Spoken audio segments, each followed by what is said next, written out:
नमस्कार, मैं जनभक्त शिवम गौतम। जिस तरीके से कल 5 अगस्त है, 5 अगस्त को ही पिछले साल भारत सरकार ने 370 और 35A नाम की उन दो धाराओं को हटा दिया था, उनको निष्क्रिय कर दिया था, जो कि जवाहरलाल नाम के भारत के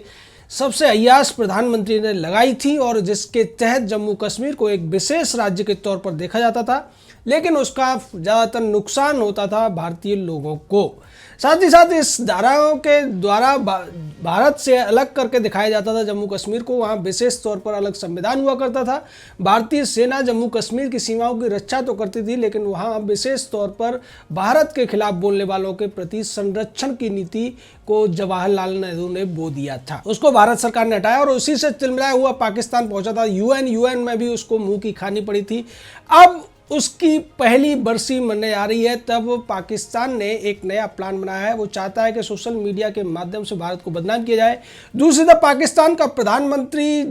जम्मू कश्मीर का जो हिस्सा है, जिसको पीओके का नाम दिया जाता है, उसकी असेंबली में जाकर भाषण देने वाला है। लेकिन एक और खुफिया खबर निकल कर आई है कि पाकिस्तानी सेना भारतीय सैनिकों पर इस दिन को काला दिवस के तौर पर मनाते हुए उनके ऊपर हमला कर सकती है, उनके गर्दन काटने का प्लान बना रही है, जिसको कि खुफिया विभाग ने पकड़ लिया है। उसके तहत अब भारत पूरी तरह चौकन्ना हो चुका है। इसको लेकर हाई लेवल पर मीटिंगें हो चुकी हैं। रक्षा मंत्री राजनाथ सिंह और एनएसए अजीत डोभाल इस पूरे मामले को देख रहे हैं। प्रधानमंत्री खुद इस मामले की निगरानी कर रहे हैं और साथ ही साथ पूरी तरीके से भारतीय सुरक्षा बलों को आगाह कर दिया गया है। उनको पहले से चेतावनी दे दी गई है कि जम्मू कश्मीर में किसी भी हालत से निपटने के लिए वो पूरी तरीके से स्वतंत्र है। कोई भी स्थिति होती है तो वो अपने तरीके से बल प्रयोग करते हुए उससे निपटने के लिए तैयार रहें। दरअसल पाकिस्तान की साजिश ये है कि वो एक तरफ जम्मू कश्मीर के उस पीओके वाले हिस्से की असेंबली में जाकर प्रधानमंत्री उनका संबोधित करेगा, दूसरी तरफ उसके सेना के आईएसआई के तमाम अफसर इस पूरे मामले में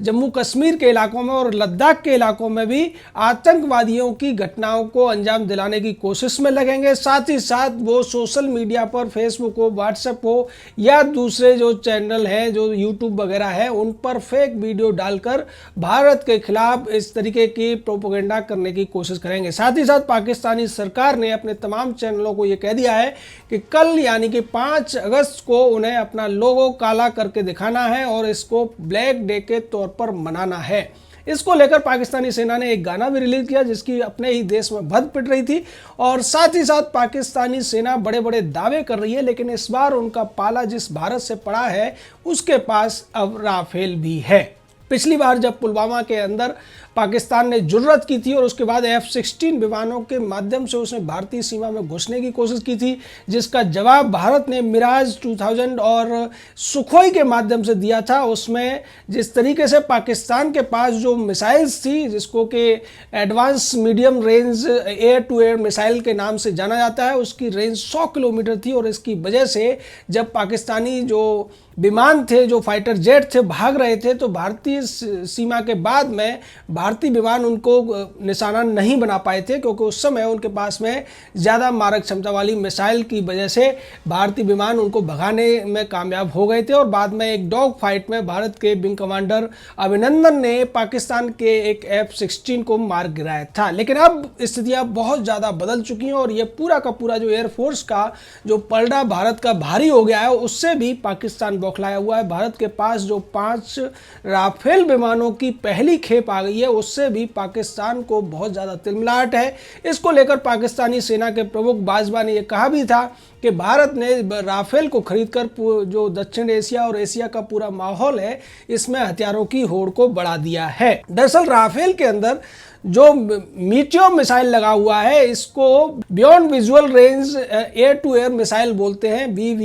BVRAAM, यानी कि ये दिखाई न देने वाले टारगेट को भी भेज सकता है, उसकी रडार से जो उसकी पोजीशन है उसे नाप के। और इसका सबसे बड़ा खतरा पाकिस्तान को अपने F-16 विमानों को लेकर है, क्योंकि भारत की सीमा में रहते हुए भी राफेल विमान से जो मीटियोर मिसाइल का इस्तेमाल किया जाएगा, उससे पाकिस्तान की सीमाओं के अंदर ही पाकिस्तान के पास जो अवेलेबल विमान है, चाहे वो F-16 हो या फिर चीन के दिए हुए विमान हो, उनको भारत आसानी से निशाना बना सकता है और यही पाकिस्तान को सबसे बड़ा खतरा है। पाकिस्तान ये भी जानता है कि अगर जम्मू कश्मीर के जो इलाकों में वो कुछ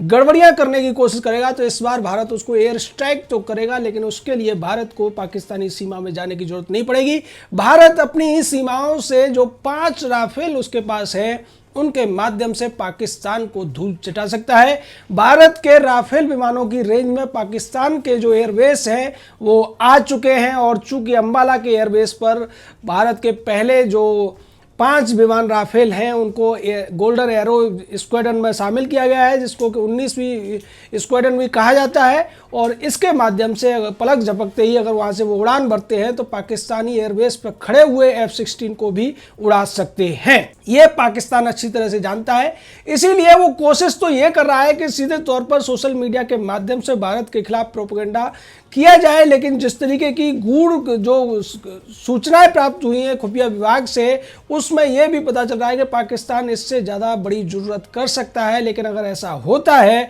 तो निश्चित मानिए कि एक एयर स्ट्राइक होगी, और इस बार जो एयर स्ट्राइक होगी वो आतंकवादी कैंपों पे नहीं बल्कि पाकिस्तान के एयर बेसिस के ऊपर होगी, और इसमें पाकिस्तान को बहुत ज़्यादा नुकसान उठाना पड़ेगा। क्योंकि वो पाकिस्तान जिस तरीके की अब तक हरकतें करता रहा है, भारत उसको समझाने की काफ़ी कोशिशें की। और जैसा कि भारत के प्रधानमंत्री ने अभी मन की बात में ये कहा भी था कि दुष्ट का स्वभाव होता है दुष्टता करना, उसको कितना भी समझाओ लेकिन वो मानता नहीं है। हमने पाकिस्तान के साथ दोस्ती करने की कोशिश की लेकिन उसने दोस्ती के जवाब में पीठ में छुरा भौंका, और इसका जवाब भारतीय सेनाओं ने कई बार पाकिस्तान को दिया है। लेकिन पाकिस्तान है कि मानता नहीं, और अगर इस बार भी पाकिस्तान नहीं माना तो भारत इस बार उसको इतना तगड़ा झटका देगा कि पाकिस्तान उससे उबर नहीं पाएगा। दूसरी तरफ पाकिस्तान को डर अब यह भी लग रहा है कि 5 अगस्त 2019 को जिस तरीके से भारत ने 370 और 35 ए नाम की 2 धाराओं को हटाया है, उसके बाद भारत के गृह मंत्री ने खुलेआम घोषणा की थी संसद के अंदर, जब कांग्रेसी लोगों ने पाकिस्तान परस्ती के तहत ये पूछ लिया था कि क्या पीओके और अक्साई लद्दाख को आप भारत का हिस्सा नहीं मानते हैं, तो गृह मंत्री ने स्पष्ट तौर पर कह दिया था कि पीओके और अक्साई दोनों ही भारत के हिस्से हैं और हम जब तक जिंदा है तब तक उनको वापस लेने की पूरी कोशिश करेंगे। इसके बाद में भारतीय सेना ने भी ऐसे ही बयान दिए थे, भारत के रक्षा मंत्री ने भी यही कहा था। उसके बाद पाकिस्तान को यह डर सता रहा है कि कहीं 1 साल पूरा होने के बाद में भारत अब पीओके को वापस लेने की तैयारी तो नहीं कर रहा है, और इसीलिए वो पूरी दुनिया के अंदर तमाम हैशटैग चलाकर भारत के खिलाफ जो सोशल मीडिया पर प्रोपेगेंडा करना चाहता है, दुनिया को संदेश देना चाहता है कि भारत ने अपने जो जम्मू कश्मीर का राज्य है वहां के लोगों को परेशान कर रखा है। जबकि हकीकत यह है कि आज जो हालत गिलगित बाल्टिस्तान और पीओके के लोगों की है, वहां पर पाकिस्तानी सेना के खिलाफ, पाकिस्तानी सरकार के खिलाफ आए दिन प्रदर्शन होते रहते हैं, और वो लोग खुलेआम मांग करते हैं कि हमें भारत के साथ मिलना है, हमें हमारे देश के साथ मिलने की छूट दी जाए, और पाकिस्तानी सरकार, पाकिस्तानी आर्मी के जो अत्याचार हमारे ऊपर हो रहे हैं उससे हमें बचाया जाए। इसको लेकर गिलगित बाल्टिस्तान में तमाम प्रदर्शन होते हैं। उसी तरीके से जो पीओके का मुजफ्फराबाद है वहां भी इस तरीके के प्रदर्शन होते रहते हैं, जिससे पाकिस्तानी सेना भी वाकिफ है, आईएसआई भी वाकिफ है। और जिस तरीके से उन्होंने गिलगित बाल्टिस्तान के अंदर डेमोग्राफी को चेंज करने की कोशिश की है, वहाँ जो शिया मुस्लिमों की आबादी बहुत ज़्यादा थी उसको बिगाड़ने की कोशिशों में पाकिस्तान बहुत लंबे समय से लगा हुआ है। और CPEC बनने के बाद भी लोगों को इस बात पर गुस्सा था कि उनके इलाके से होकर जो सड़क निकाली गई है उसका फायदा पाकिस्तान को मिलेगा, लेकिन उनके इलाके में जिस तरीके से उस सड़क के नाम पर लोगों पर अत्याचार किए जा रहे हैं, उनकी जमीनें छीनी गई हैं, उसका कुछ भी फायदा उन्हें नहीं मिल रहा है, जिसका विरोध लोग सड़कों पर आकर करते रहे हैं। तो ऐसी स्थिति से निपटने के लिए, और दूसरी तरफ पाकिस्तान की जर्जर अर्थव्यवस्था का जो एक मुद्दा है उससे भी लोगों का ध्यान भटकाने के लिए पाकिस्तानी प्रधानमंत्री इमरान खान और पाकिस्तानी सेना का प्रमुख बाजवा ये दोनों साजिश रचते हुए दिखाई दे रहे हैं। लेकिन भारतीय सेना, भारतीय खुफिया एजेंसियां, भारतीय वायुसेना, भारतीय नेवी, ये सभी के सभी चौकन्ने हैं और पाकिस्तान की हर नापाक हरकत का जवाब देने के लिए तैयारियों से पूरी तरीके से आश्वस्त हैं, जिसका जायजा आज रक्षा मंत्री ने भी लिया। उसके अलावा जो भारत के राष्ट्रीय सुरक्षा सलाहकार हैं अजीत डोभाल, उन्होंने भी इस पूरी तैयारी को देखा है। मीटिंग्स में यह तय हुआ है कि अगर ज़रूरत पड़ी तो भारत किसी भी हद तक पाकिस्तान की ज़रूरत का जवाब देगा और ज़रूरत पड़ी तो राफेल को भी अपनी पहली टेस्टिंग एयर स्ट्राइक करने का मौका मिल सकता है,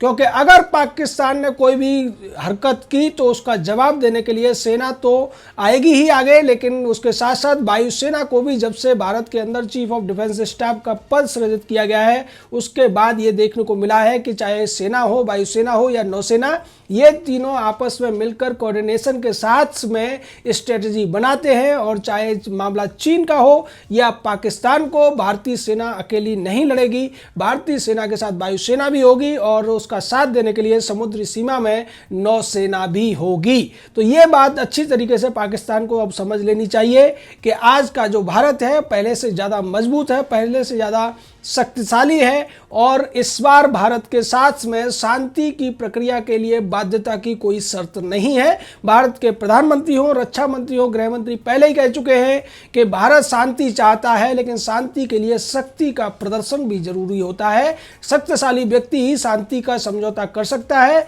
अशक्त व्यक्ति शांति की कामना कर सकता है, शांति कायम नहीं कर सकता है। तो भारत ने जिस तरीके से पिछले कई सालों में तमाम शक्ति अर्जित की है, तमाम कूटनीतिक विजय प्राप्त किए हैं, कूटनीतिक स्तर पर भारत के जो संबंध आज दुनिया के तमाम बड़े देशों के साथ है, और उसी का नतीजा है कि पहले चीन ने जो LAC के ऊपर तनाव बढ़ाने की कोशिश की थी, बाद में ड्रैगन को पीछे हटना पड़ा और वही स्थिति अब ड्रैगन पाकिस्तान के माध्यम से कर सकता है, जिसकी पूरी तैयारियां भारत सरकार की हो चुकी है। अगर पाकिस्तान कल काला दिवस मनाने की कोशिश करता है और उसके तहत कोई भी हिमाकत करता है तो भारतीय सेना कल विजय दिवस के रूप में पाकिस्तान को करारा जवाब देगी, और ये जवाब ऐसा होगा कि पाकिस्तान फिर आने वाले भविष्य में किसी भी तरीके की कोई भी जरूरत करने से पहले 10 बार सोचेगा, क्योंकि जो उसे जख्म मिलने वाले हैं वो इतने घातक होंगे कि उनसे पाकिस्तान का उबर पाना बेहद मुश्किल है। जय हिंद, जय भारत।